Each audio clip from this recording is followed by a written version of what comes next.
അടുത്തതായിട്ട് നമുക്ക് നെക്കിൻ്റെ ലൂസനിങ് പ്രാക്ടീസാണ്. നെക്കിലെ പ്രോബ്ലംസിൽ സോൾവ് ചെയ്യാൻ വേണ്ടിയിട്ടുള്ള പ്രാക്ടീസാണ്. നേരെ ഇരിക്കുക, കഴുത്തും കണ്ണൊക്കെ നേരെ ആയിരിക്കണം, സ്ട്രെയിറ്റ് ആയിരിക്കണം. പതുക്കെ 2 കണ്ണും അടയ്ക്കുക. ഇനി താടിയിൽ ചെസ്റ്റിലേക്ക് മുട്ടിക്കുക.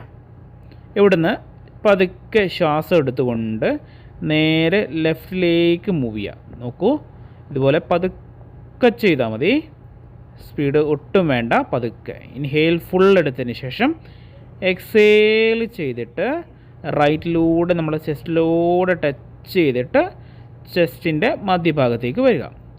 പിന്നീട് റിവേഴ്സാണ്.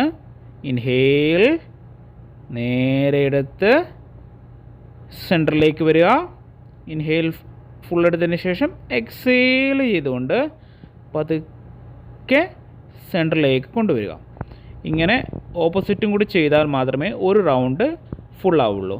റൈറ്റും ലെഫ്റ്റും ചെയ്താൽ മാത്രമേ ഒരു റൗണ്ട് ഫുൾ ആവുള്ളൂ. ഒന്നുകൂടി നമുക്ക് നോക്കാം എങ്ങനെയാണ് ചെയ്യേണ്ടതെന്ന്. ആദ്യം ചെസ്റ്റിലേക്ക് മുട്ടിക്കുക. ഇൻഹേൽ ചെയ്തുകൊണ്ട് നേരെ മുകളിലേക്ക് കൊണ്ടുപോവുക. എക്സേൽ ചെയ്തിട്ട് പതുക്കെ എന്ത് ചെയ്യുക, ചെസ്റ്റിലൂടെ കൊണ്ടുവന്ന് സെൻറ്ററിലേക്ക് വയ്ക്കുക. തിരിച്ചിട്ടും ഇൻഹേൽ നേരെ എടുത്ത് മുകളിലേക്ക് കൊണ്ടുപോവുക. എക്സേൽ ചെയ്തിട്ട് പതുക്കെ സെൻറ്ററിലേക്ക് തിരിച്ചു വരിക. ഇതാണ് ഒരു റൗണ്ട്. മിനിമം 1 to 6 റൗണ്ട് ചെയ്താൽ നമ്മുടെ കഴുത്തിലുള്ള പ്രശ്നങ്ങൾക്ക് ഒരു പരിഹാരമാണ് ഈ പ്രാക്ടീസ്. ശേഷം റെസ്റ്റ് ചെയ്യുക. വലത് കൈയുടെ മുകളിൽ ഇടത് കൈ കയറ്റി വെച്ച് കണ്ണടച്ചിട്ട് പതുക്കെ എന്ത് ചെയ്യുക, കഴുത്തിലേക്ക് ശ്രദ്ധിക്കുക. ഷോൾഡർ ടൈറ്റ് ആവരുത്, ലൂസാക്കിയിട്ട് കഴുത്തിലേക്ക് ശ്രദ്ധിച്ച് അല്പസമയം വിശ്രമിക്കുക.